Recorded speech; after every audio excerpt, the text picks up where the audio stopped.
4.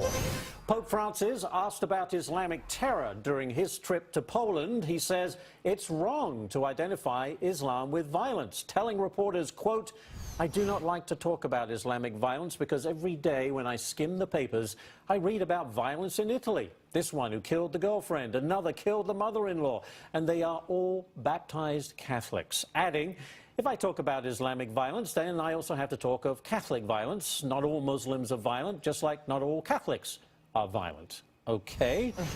Zuhdi Jasser joins us now. Zuhdi, I want your reaction to what the Pope is saying. What do you think of it? What do you make of that? Well, actually, you know, God bless him for his interfaith benevolence, but I have to tell you that if he really wants to help the allies of the Catholic Church and the Catholicism that has made it to the 21st century, this moral equivalency is going to kill us. It's very dangerous because, I mean, listen, he actually gave a nod to the military operations against ISIS because he saw the videos of Christians being beheaded. He saw that ISIS's magazine, Dabik, called for the conquest of Italy and Rome in their magazine. And I'm sort of astonished that he ignored Pope Benedict's speech in Germany in 2006, and when he said Islam has a problem and needs reform to come to the age of reason.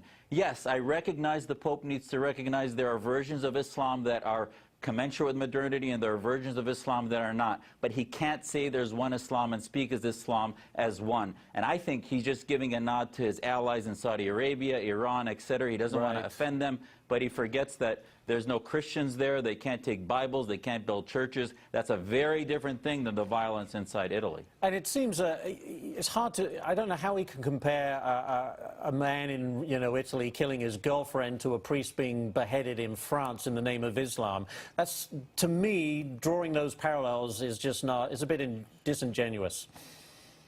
It really is. And again, if he wants to help those allies, truly those who believe in the equality of all before God, that want to help Catholicism and help defend the minorities within Muslim countries, he needs to recognize that there are many versions of Islam. Some versions are at war with the West and with Catholicism, and some are allies, and he needs to make that distinction. Otherwise, he's actually helping what I call the Islamist mafia, which is Saudi Arabia, Iran, ISIS, and all the theocrats of the planet.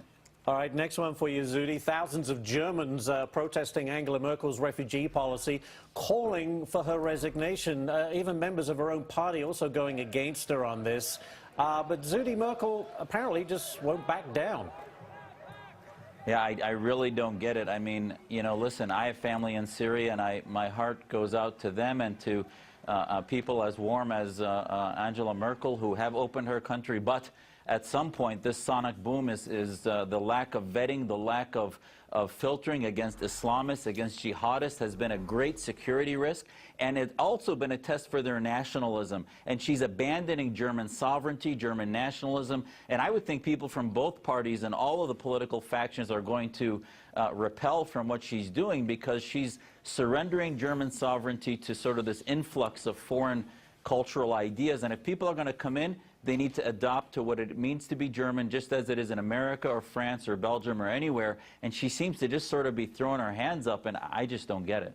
All right. Well, we'll see what happens, but we're obviously following that closely. Zuhdi Jasser, as always, thank you very much for joining us today. We appreciate it. All right.